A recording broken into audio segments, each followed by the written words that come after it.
Olá pessoal, boa tarde, aqui é o Rafael, livreiro da Martins Fontes Paulista mais uma vez. É um enorme prazer estar aqui com vocês para mais uma live literária. Hoje, novamente, é uma oportunidade incrível para que você conheça um autor de alto escalão, um autor muito importante da literatura nacional, que é o José Faleiro. Hoje nós conversaremos sobre Os Supridores, livro publicado pela editora Todavia, no final do ano passado, 2020, e o livro já é um enorme sucesso de crítica e tem uma demanda imensa de leitores já nas livrarias brasileiras. Faleiro é um cara muito importante, muito interessante, generosíssimo, aceitou o nosso convite. Daqui a pouquinho a gente vai começar esse bate-papo e conversar um pouco com ele, tá? Importante dizer para vocês que esse espaço da Livraria Martins Fontes Paulista é um espaço extremamente democrático, que possibilita a disseminação de cultura, construção de conhecimento e uma troca e uma partilha. Isso é muito importante nesse momento tão obscuro, tão delicado em que o país está vivendo, né? É importante também dizer para vocês que nesse período de quarentena, fique em casa e também aproveite as promoções do Saldão Online da Martins Fontes Paulista. Milhares de títulos com descontos entre 30% a 80%. Vale a pena você conferir aí as novidades, várias editoras parceiras, oportunidades incríveis para ótimas leituras futuras presentes. Tá bom? Galera, a gente vai verificar se o José Faleiro já está aqui conosco para começar esse bate-papo. Esse é um autor aí que está numa crescente incrível e seguramente você vai curtir muito essa conversa. Pergunta, sua reflexão, sua ponderação, a gente está aberto aqui para o diálogo. Vamos ver se o Faleiro já está por aí. Melhor Livraria, a galera está entrando. Belelê está por aí, Fátima Oliveira. Bom, esqueci de avisar vocês também. Passem no feed da Martins Fontes Paulista, porque está rolando o sorteio de um exemplar dos Supridores. Isso é muito importante. Se você ainda não fez a leitura, vá lá, curta o nosso post, marque um amigo, siga o perfil da Livraria Martins Fontes Paulista, siga o perfil da editora Todavia e também do José Faleiro. Vale demais a pena a leitura, então confira lá, participe desse sorteio conosco, tá? Faleiro parece que já está disponível aqui, a gente vai começar esse bate-papo, vamos ver se a gente consegue já incluí-lo na conversa. Fique à vontade, então, para mandar sua reflexão. Se você leu o livro, diga se curtiu, se gostou. Também diga aí onde você está, em que lugar do país ou do planeta você está nos acompanhando. Livraço, olha aí a Ingrid dizendo. De fato, Ingrid, um livraço. Vale demais a pena. Cultura periférica, uma narrativa que flerta, né, diferentes nuances, né, entre a língua formal, a gíria. É um trabalho incrível, fabuloso. Me recordou, inclusive, Giovanni Martins, né, do Rio de Janeiro. Um trabalho lindíssimo também, do Sol na Cabeça. Bom, a gente vai dar mais uma olhada aqui, ver se o José Faleiro está disponível para a gente. Ele está aqui, a gente está enviando o convite. É só você aceitar daí, José. Vamos lá, vamos verificar se a gente já consegue iniciar esse bate-papo. Opa, parece que agora sim. Boa tarde, José Opa, e Faleiro. aí? Tudo bem, meu caro? Tudo certo, meu? Como é que tá? Tudo bem, beleza. Você está me ouvindo bem, me vendo bem? Tô vendo bem, tô vendo certinho. E o meu Legal. som tá bom? Dá pra ouvir? Tá dando para te ouvir bem sim, tá dando para te ver bem. Ótimo, tá perfeito, José. José, primeiramente, muito grato aí por aceitar o nosso convite. A live literária propõe um diálogo em específico, dando como mote um trabalho, uma publicação, né? Mas aí a ideia também é a gente falar um pouco sobre a sua obra, sobre o Vila Sapo também, seu processo criativo. Então, muito grato pela oportunidade. Certamente essa conversa vai ser muito rica. Obrigadíssimo, José. Eu que agradeço, cara. Agradeço o convite aí. Maior prazer estar aqui, mano. Sensacional. Galera, para a gente começar então, vou fazer aí uma breve apresentação, tudo bem, Faleiro? E Claro. aí a gente já começa esse bate-papo. O José Faleiro nasceu em 1987, em Porto Alegre. Estreou em 2019 com Vila Sapo, elogiada reunião de contos publicada pela editora Venas Abertas. Mantém uma crônica semanal na revista digital Parêntese. O José Faleiro tem um trabalho importante também como cronista, né? Então semanalmente ele propõe aí seus textos e suas reflexões. Ele acabou de mostrar, inclusive, aí o trabalho Vila Sapo. Eu não tenho em mãos, mas o José Faleiro está preparado aí, ele pode mostrar para a gente novamente. Então aqui está o Supridores, publicado pela Todavia, em dezembro do ano passado. E o Faleiro está com o Vila Sapo ali na mão. Trabalho incrível também de contos, tá? Faleiro, para a gente começar então a conversa aí, a galera tá falando aqui que é do interior de São Paulo, curtindo, entrando, fique à vontade para mandar sua reflexão e sua pergunta. Mas vamos lá, Faleiro, para a gente começar então, queria que você falasse um pouco da concepção aí, da elaboração do romance Os Supridores. Eu vi em uma entrevista, inclusive, que esse material, esse texto, ele já estava pronto antes do Vila Sapo. É isso mesmo? Conta um pouco para a gente sobre a elaboração desse trabalho, José. Uhum. Cara, é o seguinte, eu, desde que comecei a ler livros, comecei a ler tarde e tal, o que eu mais gosto de ler é narrativa longa, então quando eu comecei a escrever, eu tinha isso na cabeça, eu queria ser escritor de romance, assim, né, e tal. E não é à toa o Supridores ter ficado pronto antes que o Vila Sapo, né? Eu escrevi a narrativa longa, é o que eu pratico desde que eu comecei a escrever e tal. E, cara, aí é o seguinte, a primeira coisa que eu tentei escrever, na real, foi uma ficção especulativa, assim, uma história fantástica, assim, né, e tal. E mostrei pra minha irmã, meu. E aí a minha irmã leu, assim, gostou. Ela disse, pô, gostei, bah, legal o jeito que tu escreve e tal. Mas ela disse, mas, bah, eu queria que tu escrevesse uma história que tivesse mais a ver com a nossa vida, né, com a nossa realidade, com as nossas questões, né. Sabe? E ela falou de um jeito assim que fez todo sentido para mim, assim, aquilo ali ficou martelando na minha cabeça. Minha irmã é atriz, meu, é formada em teatro e tal, dá aula de teatro, é atriz também. E aí ela me arrastava, tentava me arrastar para as coisas. Foi ela que fez eu ler, foi ela que me convenceu a ler. Eu precisei ser convencido a ler e tal. E aí, e ela também me leva para o teatro, me levou para o teatro para fazer, compor músicas e tal, né? Participar, conhecer o pessoal do teatro, né? E aí comecei a ter contato com o pensamento do Brecht, né? Que é um dramaturgo alemão e tal. Imagina, comecei a ter contato, achei do caralho, assim, as reflexões que ele trazia nas peças, nos poemas, né? E, ao mesmo tempo, pensando aquilo de escrever uma coisa mais a ver com a minha realidade, também ali, através do pessoal do teatro, tive acesso ao pensamento marxista.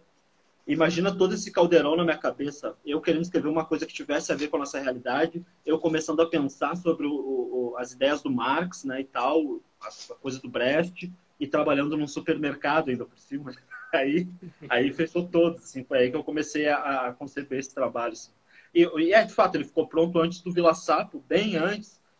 Ele ficou pronto uma versão, eu levei uns 3 ou 4 anos para escrever, foi bastante tempo, assim. E eu fiquei um tempo tentando publicar, mandei para tudo que é editora, nunca ninguém me respondeu. Aí eu guardei ele ali e fui escrever outras coisas, né, e tal. Aí a gente vai amadurecendo, né, cara, enquanto pessoa, enquanto escritor também. E aí eu olhava para ele, tinha algumas coisas que eu já não achava tão legal, assim. Fiz uma segunda versão, botei a primeira versão do lado, fiquei consultando e fui fazendo uma segunda versão. Quando eu tive essa segunda versão, aí essa foi um pouco mais rápido, 1 ano, eu acho, alguns meses, e eu concluí. Aí eu tentei publicar também, novamente não rolou e tal.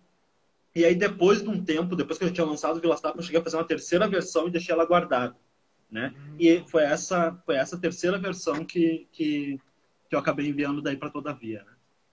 Sensacional esse percurso, né? Explorar um pouco mais sobre o proletário escritor e leitor José Faleiro, eu vou falar um pouquinho mais para frente. Mas a questão que eu queria colocar por agora, Faleiro, é o seguinte: você, nesse romance, então, que você escreve, você traz, sobretudo, a experiência de duas personagens ali, o Pedro e o Max, né? Que são dois supridores. A princípio, eu confesso, eu aqui de São Paulo não sabia o que significava supridor, fui procurar e na busca eu vi que ali é o que se refere ao nosso repositor, né? Repositor de mercado. Então, são esses dois rapazes aí que naquela linha tênue entre uma vida escravizada praticamente ou tentar, né, subverter tudo isso, tomam um caminho bastante peculiar. Mas que a gente que é de periferia sabe que acontece muito, né, Faleiro? Eu moro depois do extremo leste de São Paulo, na periferia da periferia, então me identifiquei bastante em várias nuances do que você coloca. E isso em especial. Esses garotos, então, eles encontram um caminho que é vender um bom green, né, uma boa maconha. Né, mais ou menos por aí que você começa a dinâmica desse romance incrível, né, com uma dinâmica fantástica. Eu vi, inclusive, no Livrada, né, com o Yuri, que ele diz que o seu livro ele é devorável. E eu acho que foi uma excelente definição, de fato, porque é um livro muito dinâmico e que prende, que é incrível, né? Me recordo, inclusive, de sensações muito próximas e muita felicidade quando eu li também o Giovanni Martins, né, do Rio de Janeiro, né, me trouxe uma mesma felicidade, porque eu fico embasbacado com a coisa do proletário escritor, né, é o que me encanta aí, a coisa mayakovskiana mesmo. Mas o que eu queria te perguntar é o seguinte, Faleiro, você, nessa questão marxista, eu vi uma entrevista que você foi dito o seguinte, você traduz muito bem o marxismo acadêmico de uma maneira pedagógica e democrática, etc. E aí você fez uma observação, né? Você falou foi mais ou menos o seguinte, ó, a forma acadêmica de pensar o marxismo não faz sentido para mim. Eu não compreendo. Como poderia traduzir? Eu achei incrível essa sua resposta porque vem propriamente da praxis, da prática, da vivência, né? Me conta um pouco mais sobre essa experiência ali, quando você conhece o Brecht, os textos marxistas, como eles lhe ocorreram. De fato, no seu livro a gente vê mais-valia e outros tantos conceitos marxistas, né? A tomada de consciência do trabalhador, do proletário. Conta um pouco para a gente, um pouco mais dessa formação política, dessa consciência engajada, consciência crítica de um escritor, um trabalhador da periferia do Rio Grande do Sul aí, ô Faleiro, por gentileza? Uhum. Pois é, cara, tipo, na real, quando eu digo que não entendo mesmo esse pensamento acadêmico, não é nem a coisa de já ter tentado e não ter conseguido, né? Eu nunca nem sequer tentei compreender Marx a partir desses parâmetros, assim, né? A minha compreensão do Marx é muito daquilo que está no livro, assim, né? E aí é engraçado, cara, porque, tipo assim, a galera sabe que, tu como um cara da quebrada sabe disso, que o pessoal que é de fora da periferia não sabe como é a periferia, né? E existe, claro que tem alienados na periferia, como tem alienados em qualquer lugar. Eu acho que esses tempos terríveis que a gente está vivendo agora, se eles nos ensinam alguma coisa, uma dessas coisas é que a gente tem uma classe média, uma elite que, além de cruel, é estúpida, né? É uma elite alienada, uma elite que não é sequer inteligente, né? Que nem sequer faz uso do seu poder econômico para compreender a realidade, para entender as coisas, né? Isso ficou muito claro. Então, alienados tem em toda parte. Tu vai ter alienado na quebrada, como tu tem alienado na classe média também. Uhum. Mas só que o que as pessoas não imaginam é que tem muita gente na quebrada que é totalmente consciente de várias paradas, né? Uhum. Consciente das injustiças, né? Consciente da exploração, consciente de todas essas paradas. E aí é o seguinte, as pessoas, elas se conscientizam das coisas de acordo com a sua vivência, né? De acordo com a sua experiência social, né? Na real, para mim, quando eu comecei a ter contato com as coisas do Brecht, do Marx e tal, o que eu fiquei encantado foi o seguinte, ó, tem gente sistematizando o pensamento em torno dessas questões, de que ó, não é justo essa distribuição de renda, não tá legal, as pessoas não, sabe? Tem gente sistematizando isso que me encantou, assim, sabe? Porque até então eu pensava sobre essas coisas ao meu modo, como as pessoas pensam ao seu modo na quebrada, essas questões, né? E eu fiquei encantado de achar coincidências nas coisas que eu pensava e as coisas que eu ia tendo acesso ali no pensamento do Marx, né? E eu, poxa, olha só, eu também já pensei nisso, sabe? Eu ficava tipo, porra, é isso mesmo. E aí, quando eu trago daí o marxismo para o livro, é esse marxismo, o marxismo que faz sentido para mim, né? O marxismo onde eu consegui encontrar interlocução entre as questões que o Marx abordava e as questões que eu mesmo já refletia, que o pessoal da minha quebrada já reflete à sua maneira, né, meu? Sem dúvida, sem dúvida. O Fábio, inclusive, aproveitando aí, José, e a galera que está acompanhando, ele diz o seguinte, ó, o Supridores é literalmente uma aula de marxismo, que estaria bem em qualquer aula de história e economia política. Né? Isso é bonito também de ver qual é o alcance da literatura nesse sentido, né, Faleiro? Porque é um outro caminho, é uma outra vereda, mas também é uma crítica social. Como que você vê a literatura nesse sentido, José? Pois é, velho. Tipo, uma coisa que me surpreendeu muito com o livro, enfim, é uma coisa clichê, mas é verdade, né? O livro ele se completa com a leitura, né? Quando as pessoas lê, ele vai se completando. Tem coisas que as pessoas, tu não pode, o autor, né? Não pode dizer, não, isso não tá ali, eu não pensei nisso, tal, tipo, né? Porque as coisas estão ali, as pessoas estão encontrando e cada um vê o livro da sua perspectiva. E uma coisa que me surpreendeu muito foi justamente, para ser franco, velho, sabe que eu conheci algumas pessoas, através do teatro, eu conheci algumas pessoas que entendiam muito assim o marxismo, inclusive, que estudavam marxismo e estudavam assim nesses termos acadêmicos e tal. E aí, quando eu fui para lançar o livro, na verdade, lá na época que eu estava sem perspectiva de publicação, ainda que eu tentava publicar, eu já tinha essa preocupação. E aí, quando realmente eu vi que eu ia publicar pela Todavia o livro, essa preocupação aumentou. Era justamente de que as pessoas que entendem de marxismo falar, cara, esse cara não sabe o que está dizendo, né? Sabe? Justamente porque eu não me aprofundei nessa questão, né? É claro que tem uma crítica social, tem uma série de coisas que eu trago no livro que foram propositais, foram conscientes, e que eu quis trazer no livro, como, por exemplo, eu queria trazer uma relação da violência urbana e da desigualdade social, sabe? Eu queria que ficasse claro algumas coisas que para mim, para quem é da quebrada, é muito claro. Repito sempre, né? A nossa maneira, a gente percebe isso a nossa maneira, e que às vezes não é claro para todo mundo, que é o seguinte, velho. Sei lá, tem mas os grupos mais abastados da cidade, assim, a classe média e tal, ela tem um conjunto de valores morais. Sim. Né? E o que acontece? Pelo fato de essas pessoas ocuparem posição de poder em tudo que é canto, nas universidades, na política, em tudo que é canto, os próprios valores morais do Estado é fortemente influenciado pelos valores morais desse grupo de pessoas. Né? Então, o Estado e esse grupo de pessoas, classe média, essa elite, eles esperam que o pessoal na periferia corresponda a essa expectativa de valores, e não, velho, isso não acontece, porque lá os nossos valores a gente constrói de acordo com a forma como a gente está experimentando a realidade, né? E essa é uma das coisas que eu queria trazer no livro, assim, e tal. Então, é uma crítica social nesse sentido, também no outro sentido que eu tinha explicado, né? Mas a coisa do marxismo eu cheguei a ter medo, assim. Cheguei a ter medo que os caras... porra, esse cara não sabe o que é marxismo, ele não sabe o que está falando e tal. E aí eu fiquei surpreso que as pessoas que entendem, esses dias, ontem, sexta-feira, fizeram um podcast, agora não vou me lembrar o nome do podcast, que é dois meninos das ciências sociais, cara, tá ligado? Super elogiando a forma como eu abordei os troços. Porra, sabe? É muito legal, assim, fiquei muito surpreso. Ele é um livro muito amplo, né, Faleiro?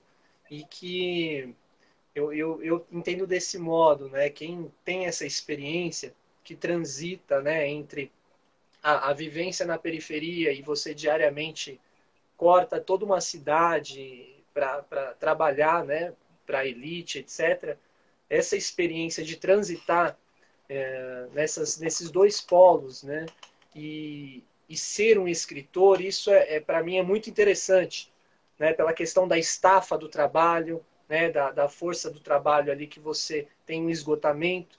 E então quando eu vejo esse tipo de relação ou pensar pelo menos enquanto trabalhador de subemprego e que escrevia, como Bukowski, todas as noites sentava na sua casa e escrevia, isso muito me admira, porque exige, né, algo muito genuíno, né, para você manter uma disciplina, escrever. Eu queria que você falasse um pouco para a gente, Faleiro, nesse sentido, como que é a sua rotina de criação, de elaboração, né, e também conciliar isso, né, enquanto um proletário que está ali na linha de frente, né, para ganhar o pão, mas também produzindo e criando verbo. Como que é isso para você, Faleiro? Uhum. Assim, ó, na verdade eu vou ter que responder em dois tempos, né? O de agora e o de antes. Porque eu tenho trabalhado só com escrita mesmo, assim, com coisas relacionadas, né? Aonde a revista digital, onde eu publico as minhas crônicas semanalmente, a parêntese, eu tenho trabalhado como assistente de edição e tal, então estou me rendido uma grana. Uns tempos atrás eu fiz bastante revisão, né, para editoras, enfim, convidava a fazer a revisão de texto e também me rendia uma grana e tal. Eu tive até que meio que parar de pegar esse tipo de trabalho, assim, porque eu tenho andado realmente bastante ocupado, assim. Aí é isso, né? Porra, eu estou lançando o livro para uma grande editora, um livro que está circulando no Brasil inteiro, então tem me convidado para palestras e mesas que eu acabo ganhando algum dinheiro também. Então faz alguns meses que eu não trabalho lá na linha de frente que a gente fala, né? E agora o contexto na verdade agora é a primeira vez eu acho na minha vida que eu consigo ter uma rotina de fato, né, de escrita assim. Né? Então eu acordo cedo, tenho acordado cedo até por estar aqui na casa da minha namorada. Eu tô aqui em Belo Horizonte, sou de Porto Alegre, minha namorada é de Belo Horizonte, estou aqui na casa dela. E eu sou um cara que eu tenho tendência a acordar tarde, assim, mas eu tenho acordado cedo para a gente ter mais ou menos o mesmo ritmo. Ela é uma pessoa que acorda cedo. E aí eu acordo cedo, eu já vou preparando as minhas demandas, aquela coisa toda, vou me organizando. Estou começando a ser um cara organizado, que eu nunca fui, né? E que essa rotina está me obrigando a ser organizado, porque é bastante coisa mesmo que eu tenho participado e coisas que eu tenho que fazer, enfim. Então é outra coisa, né? Mas aí voltando agora atrás, né? Aí, velho, antes disso, teve muitos contextos, assim, sabe? Teve vários contextos. Tem um contexto bastante peculiar que muita gente não sabe, assim, mas que eu tenho até contado nas minhas crônicas. Em algumas crônicas eu contei isso, as crônicas que eu publico lá na parêntese. Eu tive uma época da minha vida, velho, que durou uns 2 anos, assim, que eu fiquei muito mal, psicologicamente, emocionalmente, assim, sabe? Eu não saía pra rua e tal. Eu acho que se eu fosse no médico àquela altura, eu teria sido diagnosticado com depressão e tal. Então, eu vou cortar aqui a parte do porquê que eu fui ficando assim, mas o fato é que eu fiquei trancado dentro de casa durante bastante tempo, boa parte desse tempo sem trabalhar, né? Aí procurando trampo, mas não conseguia trampo, assim. E aí, todo o tempo dentro de casa, não tinha vida social nenhuma, não tinha amigos, não, sabe? E, velho, durante esse tempo, e a maior parte dos supridores foi escrito durante esse tempo, eu escrevia do momento em que eu me acordava até o momento de dormir, assim. Não é uma coisa que eu recomendo para as pessoas, não era saudável, eu não me alimentava, eu não tomava sequer banho, eu não fazia nada, eu me acordava e ficava escrevendo até a hora de dormir. Mas o livro não ficou pronto durante esse período da minha vida. Eu comecei a melhorar um pouco, assim, né, questão emocional e tudo mais, quando eu consegui o trampo e comecei a sair pra rua e tal, né, e aí, enfim, comecei a melhorar. E aí eu cheguei a trabalhar na obra durante essa época, velho, e aí era foda, assim, aí era foda. Porque eu ficava, porra, quando eu chegar em casa eu vou escrever. Mas a obra é foda, meu. A obra é foda. Tu acorda de manhã cedão, é longe, às vezes tinha que ir de ônibus, longe pra caralho, e aí tu vai, trabalha 10 horas no pesado, depois mais 2 horas para voltar, sabe, meu? Eu chegava em casa, velho, eu só queria banho, comer uma coisa e dormir, meu. Ficar vendo TV. Eu não tinha energia para nada mais, assim, sabe? Queria nem ler, não queria, sabe? Só queria ver TV, assim, até desmaiar, assim. E aí era foda. E aí eu tinha umas estratégias, assim, que, tipo, como eu percebi que não ia rolar, aí eu comecei a levar caderno pra obra, às vezes, sabe? Aí, às vezes, assim, quando eu queria... Aí eu escrevia mais no fim de semana, assim, mas quando eu queria anotar algumas ideias, alguns insights que eu tinha, assim, eu pegava e quando eu sacrificava o almoço. A gente chegava meio-dia na obra, assim, ia todo mundo almoçar, eu ia lá para um quarto do prédio lá e pegava e começava a desenvolver os troços ali. Deixava ali e tal, e até a 1 da tarde não almoçava e depois voltava a trabalhar, né? Foi bem foda, assim.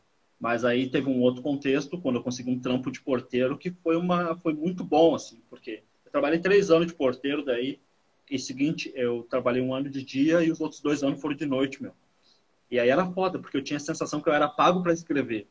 Porque o meu trabalho, eu chegava ali 7 da noite para sair às 7 da manhã, era 12 horas. E aí eu chegava às 7 da noite, mas a partir das 10 eu não ia mais ver ninguém. Ninguém ia entrar no portão, ninguém ia sair. E eu passava a madrugada toda ali assim, ó, né? Olhando para as paredes. A princípio eu ia com os cadernos, né? Aí depois de um tempo eu não tenho dinheiro, comprei um notebook.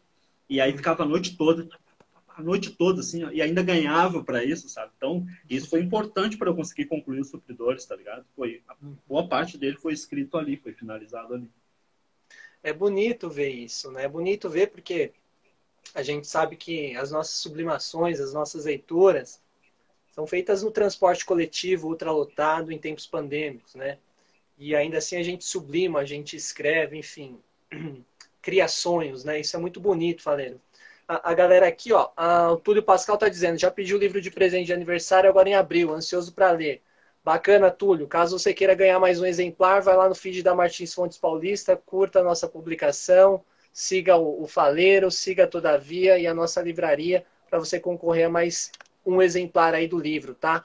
Nosso companheiro aqui, Tiago Lima, né, o professor de História, companheiro aí de luta, disse aqui a realidade, hein, Rafa? É isso mesmo, é realidade, é se desdobrando, se multifacetando, né? Essa é a vida literária do proletário, né? Faleiro, aqui a gente está, então, com 24 minutos de live por enquanto. proposição nossa é conversar aí por volta de 1 hora, tem bastante tempo ainda para a gente bater um papo. E você estava falando da vida de escrita, né?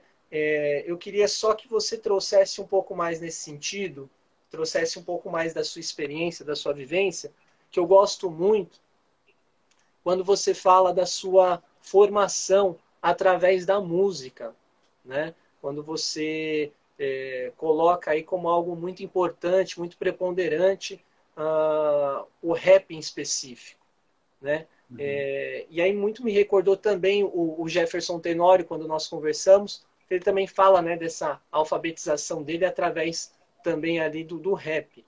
Para você, inserido na periferia, vivendo toda essa realidade desigual, né, muitas vezes hostil, que a gente tem que superar diariamente, Faleiro, o que o rap trouxe para você, enquanto menino aí periférico, de quebrada, mas também hoje como um escritor que tem uma publicação importante, um trabalho importante aí disseminado na cultura brasileira? Por gentileza, Faleiro. Pois é, eu já tive a oportunidade de ver o Jefferson falar, a gente participou uma vez de uma mesa e eu gosto muito, se eu não me engano, ele usa o termo letramento Alfabetização. estético, né? Não é letramento estético que ele usa? Como que era mesmo? Alfabetização? Não, não é? Letramento étnico, não? Letramento estético, eu acho que ele usa. Estético ou algo do gênero. É isso mesmo, achei lindo também. E aí, velho, eu acho que faz muito sentido, assim, né? Sei lá, eu acho que eu sou um cara que eu acredito que tudo nos influencia, né?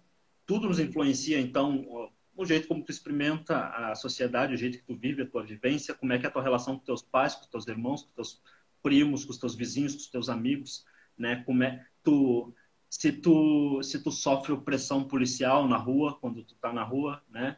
Se isso é comum para ti, se a violência é cotidiana para ti, eu acho que toda a nossa vivência vai nos influenciar, né? E a verdade é que, porra, eu sou um cara que cresci cercado de música, assim, a Quebrada é um lugar muito musical, né? E além disso, normalmente na Quebrada é foda porque as casas são muito juntinhas, né? Então tu acorda, à esquerda estão ouvindo funk, à direita estão ouvindo rap, nos fundos estão ouvindo samba e na frente estão ouvindo outra coisa e tu cresce no meio daquilo ali, né? Eu cresci assim, né, meu? Então, só que eu penso que, posso estar enganado, mas eu penso que tem dois tipos de influência que a gente sofre do meio em que a gente está inserido, né? Que é a influência que tu tem consciência dela, sabe? Tu percebe, uma coisa te agrada e tu, nossa, isso aqui é muito interessante, aquilo te fascina, te marca, assim, e tu aplica, né? Incorpora aquilo ali conscientemente de que está incorporando aquilo ali e tal. Existe isso. Mas existe uma espécie de influência que a gente nem se dá conta, tá ligado? Que a gente nem se dá conta. E isso vai estar ali no teu texto que tu escreve, e talvez, às vezes, tu consegue achar, às vezes tu tá lendo, para e olha, pô, isso aqui é muito Racionais, tá ligado? Isso aqui é muito, sabe? E tu percebe isso sem ter tido consciência que tu sofreu essa influência, né? Eu acho que o Racionais me influencia, pegando Racionais aqui especificamente, dos dois jeitos, assim, né? Eles têm coisas que me marcam, assim, que me impressionam, que eu admiro, assim, e que eu faço questão de incorporar, não só na minha escrita, mas no meu modo de ser, assim, e tem essas coisas que me influenciam sem eu nem mesmo perceber, que eu só vou reparar que faz parte de mim, que me compõe depois, né? Na real, como é que eu vou dizer isso? Eu tenho para mim que mesmo que a gente escreva uma ficção que não tem absolutamente nada a ver com a nossa vida, assim, né? A gente escreve uma coisa, uma experiência que a gente não viveu e essa é a base daquela ficção. Mesmo assim, eu acho que boa parte da nossa ficção vai ser o conteúdo que dá base para isso é a nossa própria bagagem intelectual, cultural, enfim, né? Mas agora eu me perdi o que eu ia falar, velho.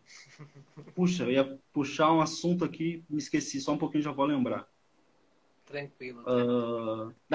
Lembrei. E aí o que acontece? Por que eu tô falando isso? Porque o meu modo de ser acaba aparecendo no livro e tal, né? E como eu disse, os Racionais têm essa coisa que me influencia até no meu modo de ser, o meu jeito de ser. E aí, uma coisa que eu fico pensando, que eu fico muito de cara, assim, fico viajando, é que eu penso uma série de coisas, assim, né? E eu tenho dito que eu vejo a escrita como filosofia aplicada, né? É um conceito que faz sentido para mim, assim, porque as coisas que tu pensa o tempo todo aquelas coisas que te tiram sono, tuas alegrias, as tuas esperanças, os teus anseios, as tuas tristezas, né? As tuas revoltas, aquelas ideias que volta e meia martelam na tua cabeça, é isso que eu vou aplicar no meu texto, mesmo que seja uma ficção e tal, né? E uma coisa que eu fico pensando direto é que, quando eu estou refletindo sobre as coisas, não é raro acontecer de eu chegar a uma determinada conclusão e perceber que os racionais já falaram sobre aquilo, assim, sabe? Eu sempre chego atrasado, eles já refletiram sobre aquilo, sabe? Então, eles são uma referência mais do que estética, até uma referência intelectual para mim, assim, sabe? Que me ajudam a compor a forma como eu entendo o mundo mesmo, sabe? Sem dúvida, sem dúvida. É um trabalho importante, né? Formou aí toda uma geração e ainda forma, né, Faleiro? É importante demais, textos muito, muito pungentes, né? Quem é de quebrada sabe, né? Racionais é um pilar mesmo. Faleiro, a gente tá fazendo aí o sorteio, né? Só avisar a galera, reiterar a galera. Quem está querendo ler o livro, quem já leu, quer presentear, fique à vontade. Participem do sorteio no feed da Martins Fontes Paulista para concorrer a um exemplar desse livraço, publicado pela Todavia, Os Supridores, do José Faleiro. Tá? Um livro vale demais a pena. Tá? Uma outra questão que eu ia colocar aqui, antes de eu pedir para você fazer uma leitura de um trecho, né, que eu sei que você separou um trechinho aí para a gente para fazer a leitura, me ocorreu uma questão, e aí o Barbosa, escritor, já colocou aqui para a gente também, então acho que é legal aproveitar. Como disse o Yuri lá, um texto devorável, é um livro pungente, que prende a atenção, dinâmico demais, também muito engraçado, né? Tem um humor aí muito interessante também na sua narrativa. Esse livro você lendo, ao mesmo tempo assiste a um filme, né? E aí o Barbosa perguntou, e é uma questão minha também, cabe muito bem no roteiro. O que você acha, Faleiro? Você acha que cabe bem no roteiro o seu texto? Você pensa numa adaptação aí de cinema? Já te falaram sobre isso ou não? Salve Wesley Barbosa aí, sangue bom. O Wesley é escritor também. Escritor foda, admiro pra caralho. Sabe que o que acontece? Eu comecei a ler tarde, né? Eu comentei contigo ali que eu comecei a ler lá por volta dos 20, 21. Minha irmã me convenceu a ler, tem toda uma história, eu não queria e ela me convenceu. Antes disso, porém, eu já exercitava a coisa da fabulação, porque eu sou fascinado por isso já há muito tempo, sabe? E aí eu já fazia mangá ali, os quadrinhos, minhas histórias, eu já estava exercitando essa coisa do personagem, o que move esse personagem, quais são as motivações dele, e já estava exercitando essa coisa de o que pode vir antes, o que pode vir depois na história, né? Então eu já tinha essa bagagem, mas eu era um cara que não lia, mas eu lia muitos quadrinhos, eu via muitos filmes, eu era fascinado por filmes, justamente por isso, sabe? Isso é o que me encantava. Inclusive eu não me importava, como ainda não me importo, se o filme é bom ou se não é, sabe? Não me interessa, porque, sabe? Eu era fascinado por ver uma história sendo contada, assim. Eu ficava vidrado, assim. Aí eu me pegava vendo cada porcaria, assim, tipo, Vermes Assassinos, 3 da manhã, vendo os Vermes Malditos lá, aqueles filmes horrorosos, assim, aqueles filmes do Arnold Schwarzenegger, que absurdos, assim, eu era fãzaço, eu tinha consciência que era ruim, mas eu era fãzaço, assim, porque eu gosto de ver uma história sendo contada, assim, e perceber sabe, tirar aprendizados do que se deve fazer e o que não se deve fazer, né? E aí eu acho que o fato de eu ter passado muito tempo fazendo esse exercício de fabulação em cima dos quadrinhos e dos filmes, eu acho que isso acaba aparecendo nos livros. Eu não sou um cara que comecei esse exercício com a escrita, né? Eu comecei esse exercício muito mais visualmente do que por meio da palavra escrita, né? E aí tu sabe que quando eu estou escrevendo, velho, o que eu faço? Eu não sei se todo escritor ocorre isso, assim, mas quando eu estou escrevendo e eu quero que aconteça uma determinada coisa num determinado ambiente, eu fico me perguntando, como se eu tivesse com uma câmera, de que lugar é melhor olhar isso aqui? De que lugar que é melhor olhar? De baixo para cima, vendo o teto, ou do teto olhando para cima, vendo embaixo? Qual é o ângulo que seria melhor pelas questões do que vai acontecer ali, né? E aí é claro que no texto, já que o texto é uma coisa que não é um roteiro, né? Um texto literário, um livro, não, ele é feito para ser consumido ali na palavra e não para ser montado depois numa peça de teatro ou num filme, né? Então é claro que eu não vou botar ali, bom, estamos vendo daqui, estamos vendo dali, mas eu uso palavras que sugestionam sugestionam o leitor para levá-lo, sabe, para induzir o leitor a imaginar a cena daquela determinada forma que eu esperava, daquele determinado ângulo, sabe? Vou dar um pequeno exemplo aqui. No próprio Supridores mesmo, tem uma cena que eu fiquei pensando, e eu acharia interessante que se fosse um filme que tivesse uma tomada aérea, chegando na Planetário, assim, na Vila Planetário, que é uma vila que tem no livro. E eu queria dar essa ideia de olhar de cima, assim. E aí, pelo meio do texto, quando eu começo a descrever um pouco antes de eu chegar na Planetário, eu falo que os prédios ao redor se erguiam, sobrancelhas e tal, altos os prédios e tal. E com isso eu espero, é uma tentativa de induzir o leitor a ir lá para cima e ver aquela coisa ali de cima. E eu vou conduzindo a cena a partir dali, né? Então, essa é a minha forma de construir história por meio da palavra. Assim. É uma forma muito influenciada pela questão dos filmes, dos quadrinhos.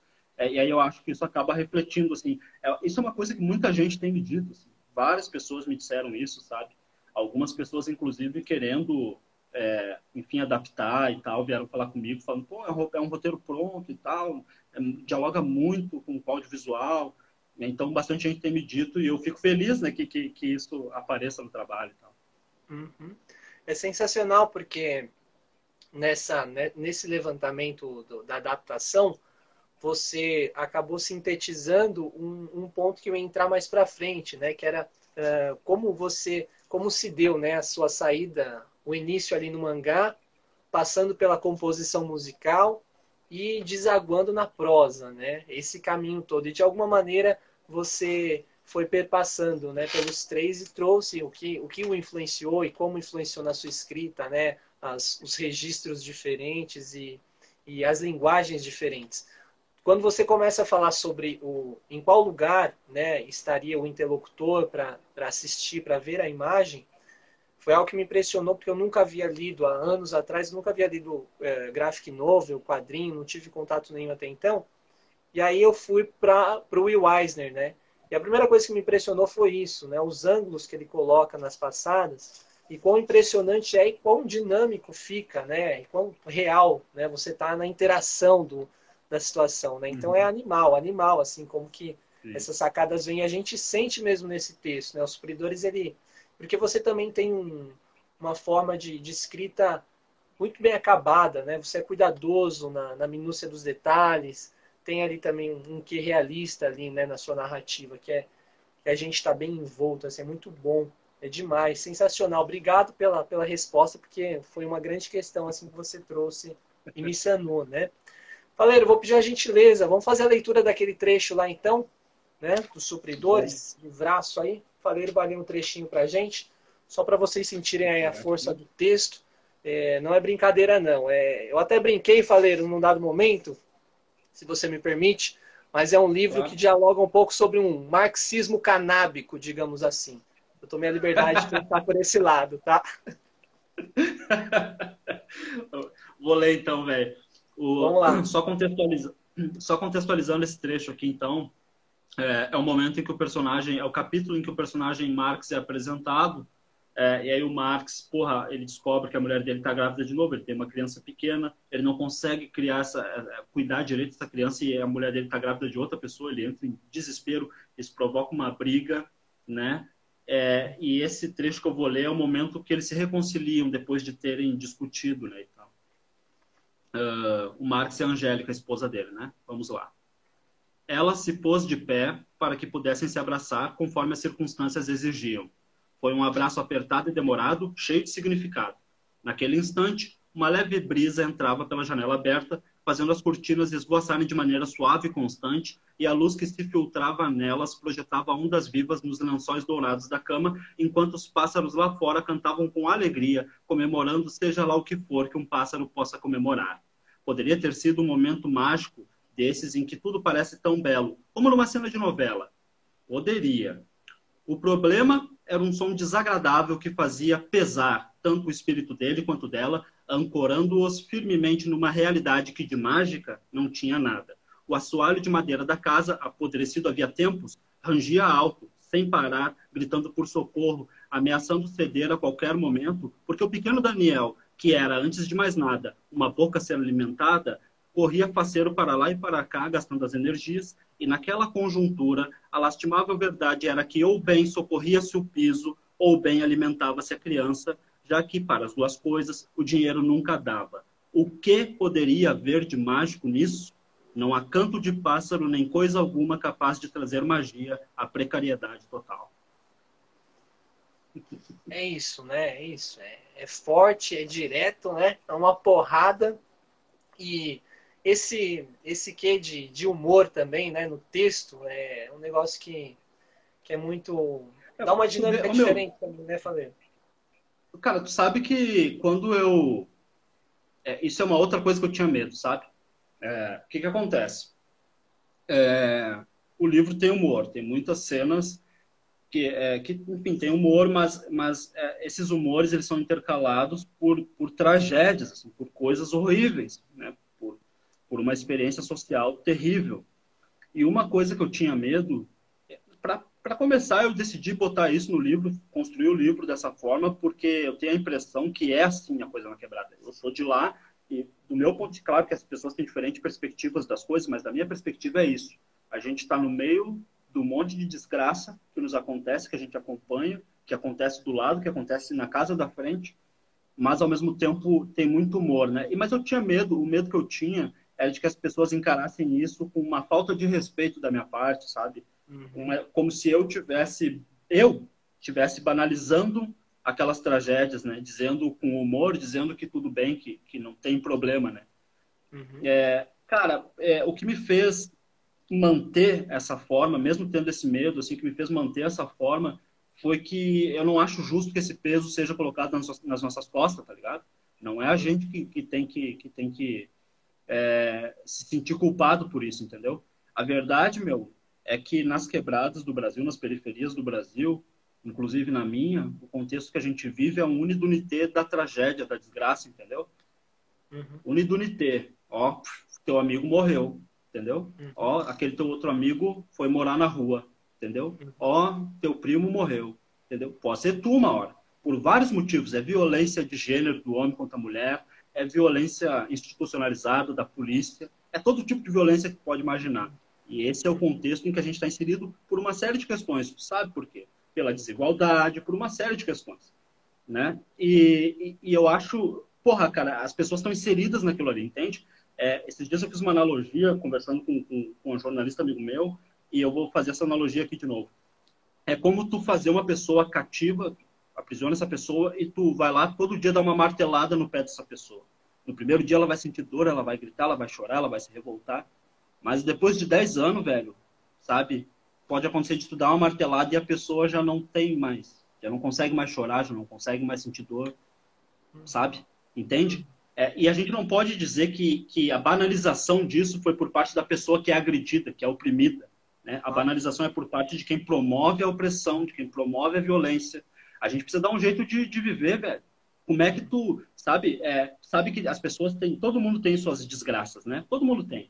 E as pessoas se acostumam com isso. Tu pode ver que uma criança, se deixa cair um pirulito, ela chora, é uma desgraça, né? Só que, na vivência da maioria das pessoas, inclusive das pessoas de classe média, tu chega à vida adulta e tu aprende que se cai um pirulito, não precisa chorar, sabe? Não precisa chorar, tá tudo bem, caiu o pirulito. Então as pessoas aprendem a viver com isso, né? Acontece que na quebrada, tu precisa aprender a lidar com o fato de que, pô, teu primo morreu, entendeu? Não. Teu melhor amigo morreu. Paciência, tu precisa aprender a lidar com isso. Tu precisa aprender a lidar com o fato de que, pô, a polícia matou teu pai. Paciência, acontece. Já tinha acontecido com outro vizinho ali, entendeu? A outra vez que o policial vem, te bate, te espanca, paciência, e tu vai tendo que aprender a lidar com isso, sabe? E aí surge um humor que é capaz de atropelar essa desgraça, entendeu? Eu não acho que é um humor alienado, eu não acho também que é um humor que faz pouco caso da tragédia, né? Mas, porra, velho, tu vai querer que a gente não tenha o direito de sorrir também? A gente tem o direito de sorrir também, né? Claro. É foda. Eu achei sensacional sua fala, Faleno, porque deve ter coisa de 2 horas no intervalo, eu e uma companheira de trabalho dialogando sobre a condição pandêmica, né? Enfim, todos os desdobramentos apocalípticos do Brasil inserido no fascismo, né? E na pandemia. E aí foi comentado, né? Nossa, mas você está claudicante, né, entre a preocupação e em choque, mas também rindo e fazendo piadas, né? E eu me recordei de um livro que eu li, que se chama Vozes de Chernobyl, da Svetlana Alexievich, uma prêmio Nobel, é uma bielorrussa. Eu acho que ela ganhou o Nobel em 2015 ou 2016. E no Vozes de Chernobyl, que é um livro duríssimo, né, toda a tragédia ali do acidente atômico no final da década de 80, ela vai colhendo relatos orais de pessoas que viveram aquilo, a catástrofe, tiveram parentes que morreram, enfim. E e aí ela percebe que tem muito humor, um humor ácido, um humor difícil, às vezes, até de digerir nas falas daquelas pessoas tão, né, massacradas por toda aquela realidade. E aí, então, uma pessoa que dá um relato explica para ela de onde vem isso. Eu não me recordo se era, né, um camponês, eu não me recordo exatamente quem era a personagem da ocasião, mas ele diz assim, olha, o russo, ele tem esse humor inerente na alma dele por conta de tanto sofrimento geracional, né? Então, há muitos séculos, o russo ele vem, né, nessa condição de esperando o Eldorado, mas depois é massacrado, é dizimado, né, é colocado como traidor, é colocado como inimigo.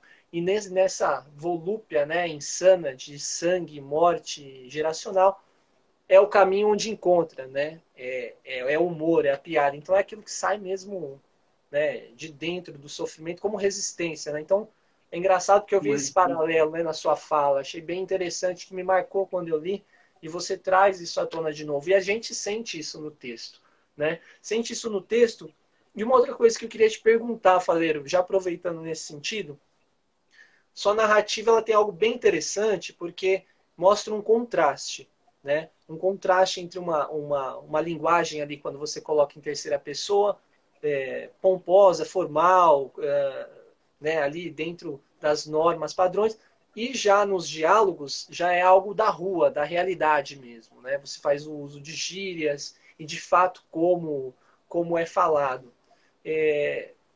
Você pensou em fazer realmente esse conflito entre dois polos, mostrar essa dicotomia, como quase que um movimento, aí a gente está falando de marxismo, dialético ali, para sair uma síntese da sua prosa? Ou isso simplesmente saiu, é influência sua? Você pensou bem nesse aspecto do romance, Faleiro? olha, a primeira coisa que eu tenho que dizer sobre isso é que eu estava dizendo agora há pouco que eu tive 3 versões dos Supridores, né? E que a terceira eu fiz depois do Vila Sapo, né? Isso é importante. Nessa terceira versão, eu justamente trabalhei os diálogos, porque o livro inteiro era escrito com aquela linguagem pomposa, ali, sabe? Até inclusive os diálogos, né? E aí agora tem uma coisa que eu preciso comentar, que é o seguinte. Eu sou um cara que durante muito tempo tive uma visão preconceituosa, foi introjetado em mim o pensamento de que, enfim, a gramática normativa e a norma dita culta, né? Era o certo e que os outros modos de se expressar eram errados. Era assim que eu encarava as coisas, né? Uhum. E durante muito tempo eu comprei essa ideia, eu fui estudar gramática, fui estudar essas paradas todas, a princípio até achei que ia ser um saco, assim, mas eu pensava, pô, eu quero ser escritor, eu tenho que dominar as ferramentas, né? Não, na Uhum. real foi super, para mim, prazeroso, assim, eu achei do caralho, eu era viciado, assim, eu era viciado, era prazeroso para mim, eu ia por prazer pesquisar as coisas, assim, estudar, praticar, né? E beleza, durante algum tempo eu nem refleti sobre isso. Para mim, os outros modos de se expressar eram errados, acabou, e eu não botava isso no meu texto, ponto final. Os supridores, as 2 primeiras versões, não tinha isso. Aí isso mudou quando eu conversei com um linguista da Bahia, cara, que chama Marcos Oliveira. É uma história gigante de como é que a gente se conheceu, eu não vou contar aqui, mas a gente ficou amigo, e um dia eu fui conversar com ele de madrugada, assim, e ficamos a madrugada inteira conversando sobre isso, velho. E ele me abriu os olhos, assim, como tirar uma venda, sabe? Porque eu já conversava sobre isso com as pessoas, mas nunca alguém tinha uma posição, um conjunto de argumentos que eu olhasse, olha, isso faz sentido. Não, mas ele tinha. Ele trouxe. E aí, tu vê. E aí, é justamente por aí, foi aí a brecha. Ele me mostrou a linguagem como ferramenta de opressão também. E que Uhum. não é à toa, quando tu diz o que é o certo, o que é o errado, não é à toa que tu diz que aquilo é errado. É uma questão de preconceito, é uma questão de preconceito de raça, de classe, e ele me mostrando isso com argumentos e com evidências de que era dessa forma, e eu, puta que pariu, velho. E eu comecei a sacar que não existia essa linguagem universal, que não pertence a ninguém. Não, não existe isso. Existe uma linguagem burguesa que nos enfia um goela abaixo, que não é a linguagem que eu me comunico com a minha tia, com a minha mãe, com meus vizinhos. Simples Uhum. assim. E eu comecei a perceber que o meu modo de escrever era violento comigo, né? E eu, porra, velho. E aí eu quis experimentar isso de começar a trabalhar a linguagem. O Vila Sapa é o resultado dessa experimentação. Né? Eu queria experimentar isso, escrever como eu me expresso de fato, como os pessoal da minha quebrada se expressam, né? E Uhum. aí eu comecei a escrever contos assim e o Vila Sapo é o resultado disso, né? E aí eu achei tão foda. Duas coisas eu achei foda. Primeiro, a liberdade que eu senti de poder, sabe, ficar em paz e me comunicar como me comunico. Essa é a primeira coisa. E a segunda foi o impacto daquilo nas pessoas, assim, sabe? Uma par de gente que nunca leu, que não tinha o hábito da leitura, que não gostava de ler, li o livro, não conseguia mais parar, vinha falar para mim, porra, velho, nunca li um livro, mas o teu é foda, não sei o quê, sabe? O impacto daquilo nas pessoas. Então eu comecei a pensar, porra, eu vou ir lá nos supridores e vou fazer esse trabalho lá. A princípio eu pensei em fazer essa terceira versão, trabalhar o livro inteiro assim, né?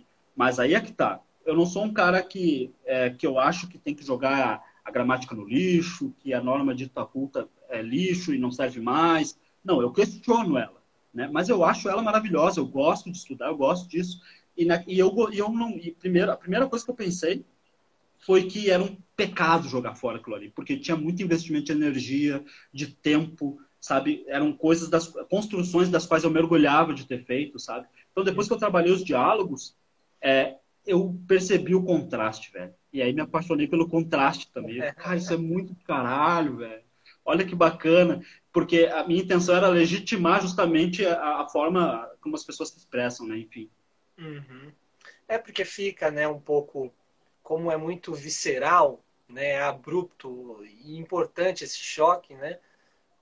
Em muitos momentos soa algo do pastiche, né? Ou aquela coisa do pomposo ali na narrativa formal e tal. Então, assim, fica mais uma grande sacada do romance, né? Uma sacada linguística ali que pega, né? E eu vi muita gente, inclusive, é, fazendo elucubrações possíveis, né? Do que o Faleiro quis ali nesse contraste. Uh, Achei é, demais, uma, uma sensacional. coisa que uma coisa que eu pensei também foi o seguinte, ó. Eu não sabia que nome dar a isso, sabe? Eu não sabia que nome dar. Daí, esses dias eu estava conversando com, eu não vou me lembrar, Andréa, uma professora da Universidade de Pelotas. Eu estava conversando com ela e o marido dela usou um termo, que eu vou tentar me lembrar agora, mas o marido dela usou um termo que é exatamente isso que eu pensava, que é uma espécie de não me lembro como é que ele fala, é uma elegância antiquada.